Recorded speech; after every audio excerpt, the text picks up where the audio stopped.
Ang kwentong ito ay hango sa totoong buhay. Karanasan ito ni Bien. Taong 1960, Katangian, Masbate.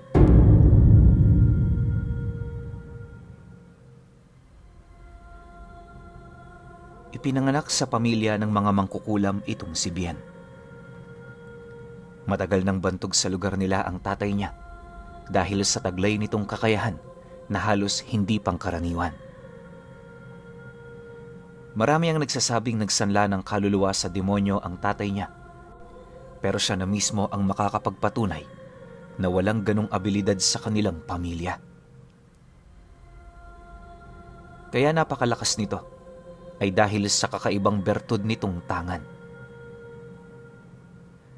Narinig niyo na ba ang tungkol sa mutya ng dyablo ng hangin? Maaring hindi pa, kaya hayaan niyong ilahad ko sa inyo. Sa larangan ng pangkukulam, likas nang nangangailangan ang may alam ng mataas na uri ng mutya. Kalimitan sa kanilang mga kinukuha, kung hindi mutya ng dagta ng goma, mga halamang kagaya ng paluha at iba pa. Marami ang pamamaraan para mangulam ayon sa kanya. Pero ang pinakamalakas na pwede mong tanganin sa lahat ay ang abilidad na magmumula sa mutya ng dyablo ng hangin. Napakahirap nitong makuha at ang mga taong nagkakaroon nito, kung hindi likas na biyaya, may angking tunay na talento.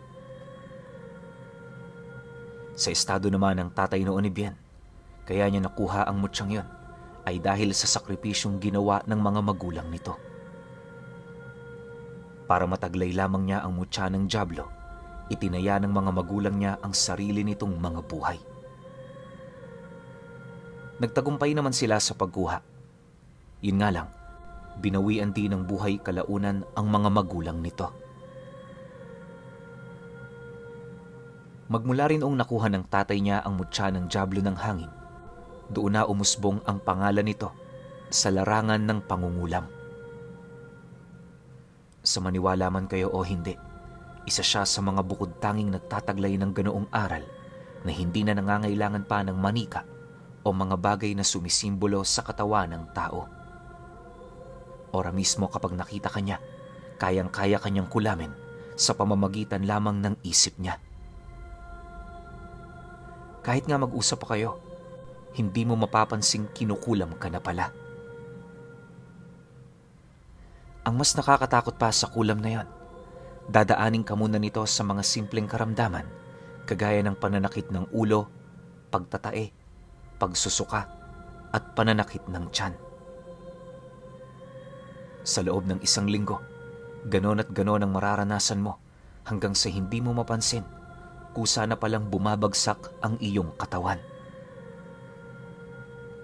Kapag nasa ganong estado na rin ang biktima nila, huli na para magamot pa yon ng mga albularyo. Pagtatapat pa ni Biana, hindi kulam ang pinaka nakakatakot sa mutyang yon, bagkus ay yung kakayahan nitong mapalakas palalo ang pinapalipad na usal ng nagtatangan. Yun din ang kalimitang pinagtataguan ng tatay niya sa tuwing may tumatawag sa kanyang albularyo na tumutulong sa mga binibiktima nito. Dahil sa ganun itong kakayahan, hindi talaga yun madakip-dakip. Ilang babaylan na ang nagtulong-tulong para sunugin ang espiritu nito, pero wala talaga yung epekto. Ang mas nakakamangha pa sa lahat, inamin ng tatay niya na pinaglalaroan lang nito ang mga taong yon. Wala rin itong preno sa mga kaharap niya, kahit yon ay aswang o iba pang uri ng mga nilalang. Itong mga panahong ito, ubod na ng tanda ang tatay niya. Wala na rin yun sa larangan ng pangungulam, pero alam nila sa kanilang mga sarili, kayang-kaya nitong bumalik anumang oras na gustuhin ito.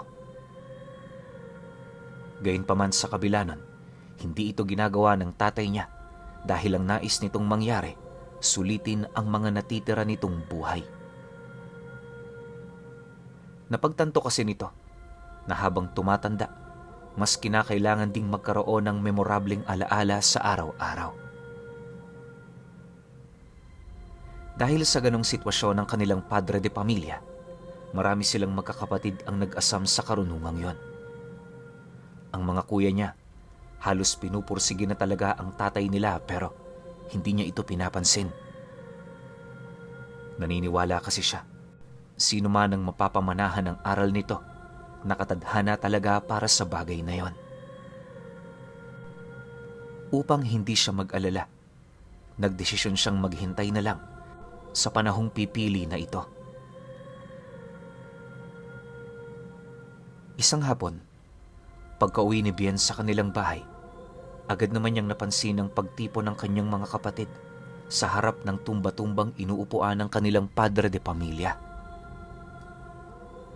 Pagsilay naman ito sa kanya, may hinahon naman siya nitong tinawag papalapit. Nang marinig naman niya ang sinabi nito, dahan-dahan naman siya doong lumapit at nung makapagbisa na siya, diretsahan naman siyang inabisuhan ng kanilang ama na sa kanya mapupunta ang mutya ng dyablo ng hangin, kalakip ng malalim nitong karunungan sa pangungulam. Mariin din itong inilahad. Wala yung pakialam sa kung sino man ang tututol sa kanila, gawa ng yon ang kanyang desisyon. Ang sino mang maglakas loob na kumalaban sa kanyang pasya, makakaalis na sa pamilya nila. Bibigyan kita ng 3 araw, Bien, para makapaghanda. Marami tayong gagawin kaya ikondisyon mo yung katawan mo. Panahon na rin siguro para makilala mo ang iyong mga lolo.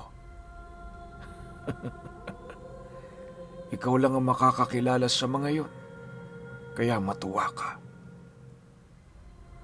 Wika ng hinang-hina niyang ama. Nang marinig naman ito ng kanyang mga kapatid, wala naman yung nagawa kundi ang manahimik. Pagpatak naman ng 6:00 ng hapon, doon niya nakita ang tatay niyang tumayo sa tumba-tumba sa kauna-unahang pagkakataon sa loob ng 3 taon. Inakala kasi nilang baldado na ito, kaya magmula noong hindi na yon nakatayo, pinili nilang yon ay hayaan. Ayon pa sa kanya na, pagtayo nito, lahat ng kanyang mga kapatid hindi maiwasang magulat. Maging ito man kasi, aminadong parehas din ang iniisip ng sa kanya. Gayunpaman, walang nangahas na nagtanong sa kanilang ama sa kadahilan ng alam nilang ikakapahamak nila ito. Yung paningin kasi nila sa tatay nila, talagang hindi pangkaraniwang ama. Yung tipong konting pagkakamali lang, paniguradong matinding kaparusahan ang iyong mararanasan. Dahil sa ganoong kinalakihan, tumatak na talaga sa kanilang mga isipan hanggang sa pagtanda na hindi yun ang taong madali nilang mainsulto o malinlang. Makalipas pa ang ilang minuto, dali-dali naman siyang lumabas kasama ang tatay nila. Hindi naglaon, nagsimula na rin silang maglakad patungo sa karatig lugar. Habang binabagtas nila ang daan, panay naman ang kanyang pagsilay sa 2 lalaking sumusunod sa kanila. Noong una, hindi niya pa yun napapansin pero nang dumilim na, doon niya napagtantong may sumusunod sa kanila. Kahit saan man kasi sila noon tumungo, nakasunod ang 2 yon. Bit-bit ang mga sulong malalakas ang siga. Dahil dito, pasimple naman siyang lumapit sa kanyang ama para magtanong. Nang marinig naman ito ang kanyang sinabi, agad naman itong inilahad kung sino ang 2 yon. Ayon sa tatay niya, yon ang gabay nila upang hindi sila mapintasan ng ibang nilalang sa mga lugar na kanilang daraanan. Pagtatapat pa nito na, mas mainam na huwag niya yung pansinin dahil hindi niya gugustuhing makita ang totoo nitong mga anyo. Matapos naman yung marinig ni Bien, Hindi naman niya ninais pang sumagot sa tatay niya. Ang ginawa niya, tahimik lang na sumunod hanggang sa marating na nga nila ang isang liblib na sityo sa bundok. Nasa bukana pa lang sila nito. Doon na niya napansin ang pagsikumpulan ng mga tao. Akala nga niya mga pangkaraniwang tao lang yon, pero nabanggit ng tatay niya na nagkakamali siya. Dahil ang mga tao sa lugar na yon, purong mga aswang. Ang tatlo nitong kapatid na kasalukuyan doong namamahala ang gabunang nagtataglay ng samut-saring kakayahan.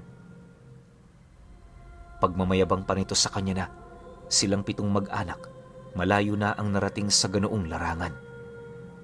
Naniniwala rin ito na ang kasalukuyan nilang estado ay bunga ng pagpatay ng hindi mabilang na mga kaaway. Dahil sa sinabi nito, agad naman niyang tiningnan ng maigi ang mga taong nasa paligid nila. Ayon sa kanya, ilang segundo niya pa lang yung pinagmamasdan, marami na siyang nakitang kakaiba. Una, yung mga butot balat nitong pangangatawan. Tapos yung ikalawa, yung napakabaho nitong amoy. Namumula rin ang nanlilisik nitong mga mata, at ang ikinasindak pa ni Bien ng husto ay yung mahabang itim nitong kuko. Matapos naman niya itong masilayan, yung kaba sa dibdib niya, napakalakas na talaga. Pero syempre, di naman siya gaanong nababahala dahil sa isip-isip niya, nandun naman ang tatay niya. Naniniwala rin siyang hindi sila pupunta sa lugar na yon kung hindi nito bistado ang mga taong naninirahan doon. Sa pagpapatuloy ng kanilang ginagawa, pansin na pansin naman niya ang pagsunod ng mga ito sa kanila. Maya-maya pa nang marating na nila ang isang lumang kubo, may nasipat sila doong matanda na naghihinglas ng karne ng tao. Isipin ninyo, walang sabulag ang karning yon, kaya kitang-kita talaga ni Bien ang pamamaraan ng pagkatay nito. Ayon sa kanya, kakaiba ang pagkatay ng tao sa mga hayop. Kung ang mga hayop ginigilitan muna ng leeg, ang mga tao pinapako sa bungo bago idiskarne. Ganon ang kanilang ginagawa sa paniniwalang yon ang pinakamadaling paraan. Matapos naman itong masilayan ni Bien, agad naman siyang napatalikod, sabay suka sa harapan ng mga aswang na sumusunod sa kanila. Makalipas pa ang ilang minuto, matapos naman itong magdiskarne ng tao, doon na nito sinimula ng paglapit sa kanilang kinaroroonan. Nakipag-usap yun saglit sa tatay niya, at nung magkasundo na ang dalawa, pinapasok na sila nito sa loob ng bahay. Marami sila doong pinag-usapan na halos hindi niya talaga makalimutan. Maya-maya pa, nang maipakilala na siya ng matanda, narinig naman niya ang pagbahagi ng lolo niya ukol sa pagsunod nito sa nais ng tatay niya. Ayon sa matandang yon, anuman ang pasya ng kapatid nila, malugod nila itong susundin. Ora mismo, kinilala na rin nila ang karapatan ni Bien bilang susunod na tagapagmana.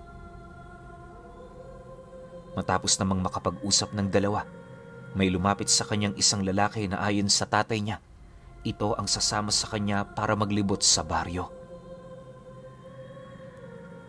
Kinakailangan niya kasing makilala ang kanyang mga kadugo upang maging opisyal ang pagmamana niya ng bertud ng dyablo ng hangin. Kapag kasi hindi niya ito ginawa, mataas ang posibilidad na kaangkan niya mismo ang kokontra sa kanya. Sa loob ng ilang minutong paglilibot, nakita niya ang mga taong nakasilid sa hawla na pilit na nagmamakaawa. Yung iba sa mga ito patay na, habang yung iba naman nangangayayat na dahil sa tindi ng pinagdaanan. Gustong-gusto niya yung tulungan pero pinigilan siya ng pinsan niyang yon dahil ayon dito, ang mga biktimang kanyang nakikita ay pawang masasamang mga tao. Nabanggit din ito sa kanya ang nangyayaring sigalot sa kanilang lugar. Ayon sa nilalang na yon, kasalukuyan nilang kinakaharap ang lahing pinagmumulan ng bunsong kapatid ng tatay niya. Ilang beses na nila itong kinausap at dinaan sa mapayapa pero hindi pa rin ito nagpapapigil. Inilahad din ito na dahil sa sigalot na yon, ikinamatayo ng hindi mabilang nilang mga kapatid. Masakit man yun para sa kanila pero wala silang magagawa kundi ipagtanggol ang kanilang sarili. Pagtatapat pa ng pinsan niya na maaaring yon ang dahilan kung bakit pansamantala siyang pinasama dito. Maaaring iniiwasan din kasi nitong malaman niya ang problema nang sa gayoy hindi siya mag-alala. Pagsapit naman ng gabi, nagsimula na ang pagsasali ng mutya ng dyablo ng hangin sa kanya. Akala ni Bien, sa pamamagitan niyo ng pagbigay ng isang mahiwagang bagay, pero lingid sa kanyang kaalaman, ipapadaan pala yun sa laway ng kanyang ama. Nang mapag-alaman naman niya ang bagay na yan, kahit sukang-suka na siya, pinili niya pa rin hindi tumanggi. Sa isip-isip niya kasi, konting sakripisyo na lamang ito para mataglay ang pinapangarap niyang mutya. Makalipas pa ang ilang minuto, nalasahan ni Bien ang kakaibang likido na dahan-dahang dumadaloy sa kanyang lalamunan. Gustong-gusto niya itong isuka pero para itong plema na kumapit na. Matapos naman itong maibigay ng kanyang ama, agad naman yung napatras habang nagwiwika sa kanya ng, "Nasa sayo na ang pinapangarap mo. Ngayon, dadalawang bagay na lamang ang kinakailangan mong gawin. Una, matutunan mo ang dapat matutunan." Nang marinig naman ni Bien ang sinabi nito, agad naman siyang yumuko habang taus-pusong nagpapasalamat sa kanyang padre de pamilya. Maya-maya pa, matapos naman ang ritual, doon na ibinigay sa kanya ang libreta na minanapan nito sa mga ninuno nila. Pagkaraan naman ng kalahating oras na pagpapahayag, ibinahagi ng kanyang ama ang kasagutan nitong tumungo sa baryo ng kapatid nila na kasalukuyang nakikipag-away sa kapatid nitong namumuno sa lugar na yon. Ang pinakaayaw kasi nito sa lahat ay yung magkaroon ng hindi pagkakaunawaan, gayong magkakadugulang naman sila. Matapos naman itong maibahagi ng kanyang ama, lahat ng kaanib ng kapatid nito hindi maiwasang mapatahimik. Naunawaan naman niya ang bagay na yan, lalo pat marami na sa kanilang mga kapatid ang nagbuwis ng buhay para sa digmaang wala namang kakwenta-kwenta. Sa pagpapatuloy ng pagsasalita nito, unti-unti naman nilang nakuha ang simpatsya ng karamihan. Hindi naglaon nang nangako na ang lahat na susunod sa kanila. Nagpasya ang tatay niya na pupuntahan nila ang lugar nito pagpatak ng susunod na gabi. Medyo dehado na kasi sa mga oras na yon, lalo pat may mga bagay pa silang kinakailangang gawin. Matapos naman itong makapagwika, paisa-isa nang bumalik sa kanilang mga tahanan ang mga nilalang. Silang mag-ama naman, pumanhik na sa bahay ng kapatid nito para magpahinga. Akala ni Bien, makakatulog siya noon ng mahimbing pero habang lumalalim ang gabi, marami siyang naririnig na mga tinig at mga yapak ng aswang na walang patid sa pagtakbo paraot parito. Ilang beses na rin niyang sinubukang takpan ng kanyang tenga ng kumot, ngunit hindi nito kayang pigilan ang mga tinig na kanyang naririnig. Sa kabuuan ng gabi, purong mga sigaw ng mga taong nagmamakaawa, halakhak ng baliw, at kung ano-ano pa ang tanging naririnig noon ni Bien. Akala nga niya panghihinaan siya kinaumagahan pero ibang-iba ang naramdaman niya sa kanyang inaasahan. Imbis kasi na makaramdam ng puyat o kung ano paman, paggising niya, napakasigla niya. Sobrang gaan din ang kanyang pakiramdam na parabang natulog siya sa loob ng napakahabang panahon. Dahil sa ganoong pakiramdam, masigla niyang nalibot ang kabuuan ng baryo. Ilang oras pa ang lumipas, marami na siyang nalalaman ukol sa gawain ng mga kadugo nilang aswang. Kahit awang-awa rin siya sa kanyang mga nakikita, pinili niyang wag yung pansinin dahil sa isip-isip niya, hindi yun ang mga taong dapat niyang pagtuunan ng atensyon. Pagpatak naman ng alas 5, doon na nagsimulang umusad ang kanilang grupo patungo sa karatig baryo.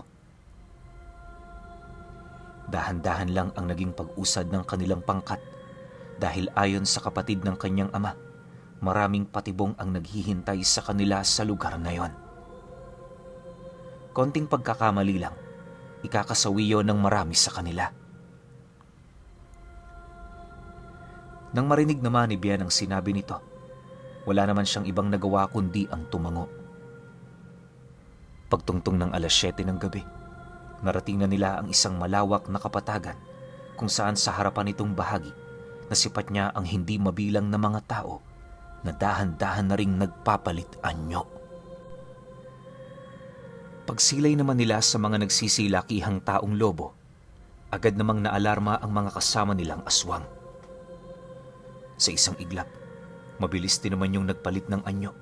Animoy tuluyan na nitong ipinagsawalang bahala ang payo ng kanyang ama.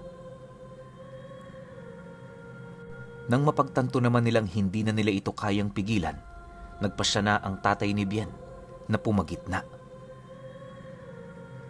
Bagaman wala itong ideya sa gagawin nila, sinubukan nila yon alang-alang sa mga kadugo nila. Ilang minuto pa ang lumipas, nagpatuloy ang sagupaan sa pagitan ng dalawang lahi ng aswang kung saan wala naman silang nagawa kundi iligtas ang kakarampot na bahagi nito. Marami naman silang naawat na mga kapatid pero hindi yun sapat kumpara sa bilang ng mga nasugatan at nasawi. Hindi naglaon nang maunawaan naman ng kanyang ama na hindi sapat ang pag-awat nila. Agad naman yung lumapit sa kanya, tinapik ang kanyang balikat, sabay wika ng, "Gamitin mo na ang mutyang binigay ko. Makakatulong yan para maagaw ang kanilang atensyon." Nang marinig naman ni Bien ang sinabi nito, kahit hindi niya alam ang gagawin, sinubukan niya itong pukawin. Paulit-ulit niyang kinausap ang kanyang sarili noon hanggang sa dahan-dahan na siyang nakasilay sa kanyang pangitain ng isang figura. Nagsimula yon sa isang mata hanggang sa unti-unti na yung nabuo sa wangis ng isang nilalang. Ayon kay Bien, napakaliit ng nilalang na yon na halos ilang metro lang ang taas nito. May lumuluwa yung mga mata, tapos may matutulis itong mga tenga. Wala rin yung ilong, pero yung bunganga nito abot hanggang likod. May pakpak din yon, tapos may malaki yung tiyan. Noong una nga, inakala niyang walang espesyal sa nilalang na yon, pero nang magkaroon na yon ng pisikal na anyo, laking gulat na lamang niya nang tumigil ang lahat ng aswang na nakikipaglaban. Hindi niya mawari kung ano nangyari pero nasiguro niya na naagaw ng nilalang na yon ang atensyon ng mga ito. Maya-maya pa, paglipad naman ito, biglang umihip ang malakas na simoy ng hangin na sinabayan ng napakabigat na salot. Isa-isa yung pumasok sa sistema ng mga aswang na siyang naging sanhi upang masindak ito. Nang maramdaman naman ni Bien na hawak na niya ang buhay ng kanyang mga kadugo, mariin niya yung inabisuhan na sino man ang gumawa ng hindi maganda sa kanilang kapwa mararanasan nito ang bagsik ng kapangyarihan niya. Pagkarinig naman ng mga gabunan sa kanyang sinabi, mabilis naman yung lumipad papalapit, sabay wika yon sa kanya ng, Kung gayon, ikaw ang tagapagmana ng mutya ng dyablo ng hangin. Patunayan mong nakokontrol mo siya. Ipakita mo sa amin ang natatago niyang kapangyarihan. Dahil sa sinabi nito, walang pag-aatubili naman niyang tiningnan pa isa-isa ang mga nilalang na nasa paligid niya. Maigi niyang sinipat sa mga yan kung sino ang may masamang pakay sa mga kapatid nilang walang ibang hangad, kundi ang makipag-ayos at muling mabuo ang katanyagan ng angka nila. Makalipas pa ang ilang minuto, nang may masipat naman siyang aswang na papasunggab sa kasama niyang nakatalikod, agad naman niyang binulungan ng dyablo ng hangin na yon ay paslangin. Nang makuha naman niya ang pagsang-ayon nito, agad naman niyang kinipot ang kanyang kanang palad, dahilan para sumukayo ng dugo. Hindi pa nakontento itong si Bien. Harapan niyang tinitigan ng nilalang na yon, habang buong lakas itong kinukulam sa pamamagitan ng kanyang isipan. Akala ng mga kadugo nila aabutan pa yon ng 1 linggo, pero lingid sa kaalaman ng mga ito, di hamak na mas makapangyarihan siya sa kanyang ama. Ilang minuto lang noon ang lumipas, nalusaw yon na parang kandila. Pagkaagnas ng katawan nito, bigla naman yung bumagsak, dahilan para kumalat ang labi nito sa paligid. Yung mga kasama naman itong malapit, paisa-isang kinuha ang labi ng nilalang na yon habang umiiyak. Matapos naman itong gawin ni Bien, seryoso naman siyang tumitig sa kapatid ng kanyang ama, habang seryosong nagwiwika ng, Napatunayan ko na ba? Huwag mo akong pipilitin dahil kahit ikaw, hinding-hindi kita sasantuhin.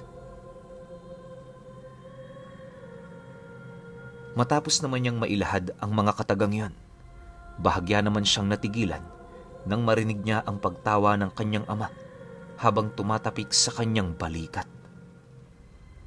Pag-akbay naman ito sa kanya, masaya naman yung nagwika ng, Hindi ko inakalang malalagpasan mo ako, anak. Hindi nga talaga ako nagkamali sa'yo. Mabuti naman. Masaya akong makita kang ganyan.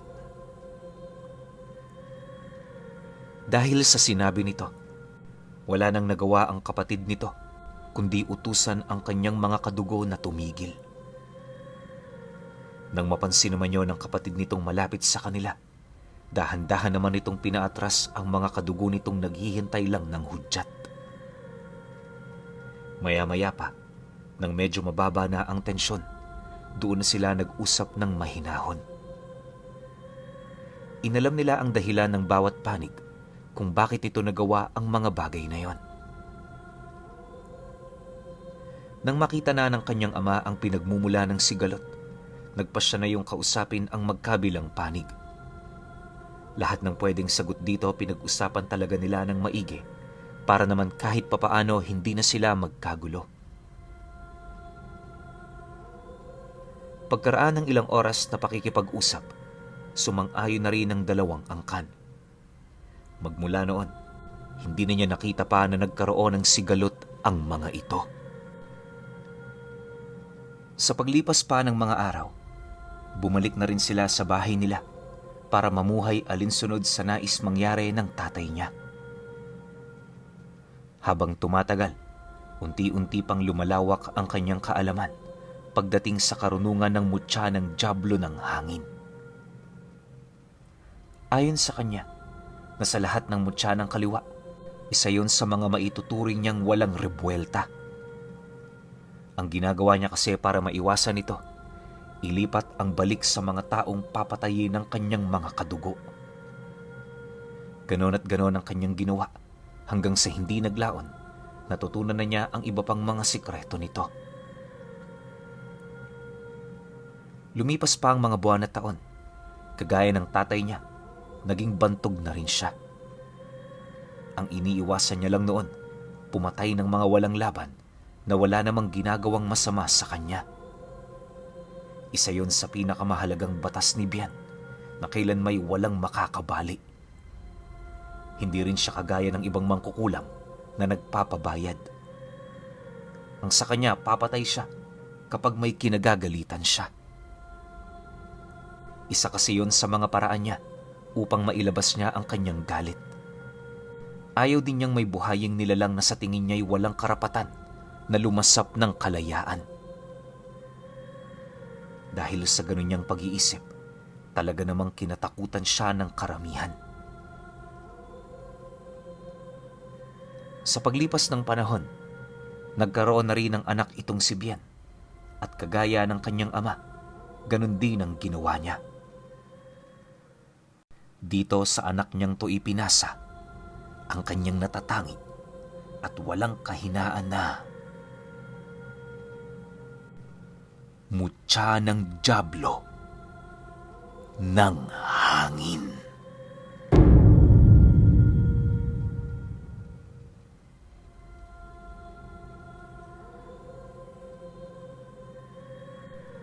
Okay. Opinyon ko sa kwento. Sa pagkakatanda ko, meron na tayong ganitong kwento rito, yung Dyablo ng Hangin. Di ko lang maalala kung kaparehas to nun nung tungkol sa kwento na to, kung tungkol din ba siya sa pangungulam, to be exact. Kasi parang merong pagkakahawig 'di ba? Itong mutya ng Dyablo ng Hangin dun sa isa pa nating kwento na parang ganito rin ata yung titulo, kung di ako nagkakamali. Pero dito sa kwento ni Bien, may dalawang panig ng aswang. Di ko kasi masabing magkaibang lahi. Kasi pareha sila ng dugo, pero magkahiwalay, gets nyo? Magkahiwalay na parehas yung dugo, tapos nagtatalo sila. Diba? Hindi naman yata rin sinabi sa kwento kung ano ang dahilan kung bakit sila nagtatalo Baka pwedeng dahil dito nga sa mutya ng Dyablo ng Hangin kung sino yung kukuha. Kasi pansinin ninyo, mas superior dito yung mga mangkukulam. Diba? Kung na kanino tong mutya ng Dyablo ng Hangin, sila yung pinakamataas sa dugo na yon or sa angka na yon. Diba? Ako feeling ko, yun yung pinagtatalunan kung sino yung susunod na magtatanga nun. Napatunayan ni Bien na siya yung karapat-dapat. Kaya ending, sa kanya napunta. Tapos lahat ng tagasunod niya, yung mga kadugo nila, aswang. Pero siya, parang hindi siya naging aswang di ba? Kahit na pinasa sa kanya yung bertud. Yun lang yung pagkakatanda ko Kasi, tingnan nyo, pati yung ending, di ba? Hindi rin siya kagaya ng ibang mangkukulam na nagpapabayad. Di ba? So, yun ang tanong ko ngayon. Naging aswang ba si Bien? O nanatili siya sa pagiging isang mangkukulam na nagtatanga nitong mutya ng Dyablo ng Hangin? Kasi baka may dumulas na naman sa mata ko. Alam nyo na, medyo tumatandaan Yun lang yung magiging tanong ko sa kwento na to. Pero syempre, kayo pa rin. Kung may opinion kayo sa kwentong ito, comment nyo lang sa baba. Yun lang. Hanggang sa susunod na kwento. Salamat.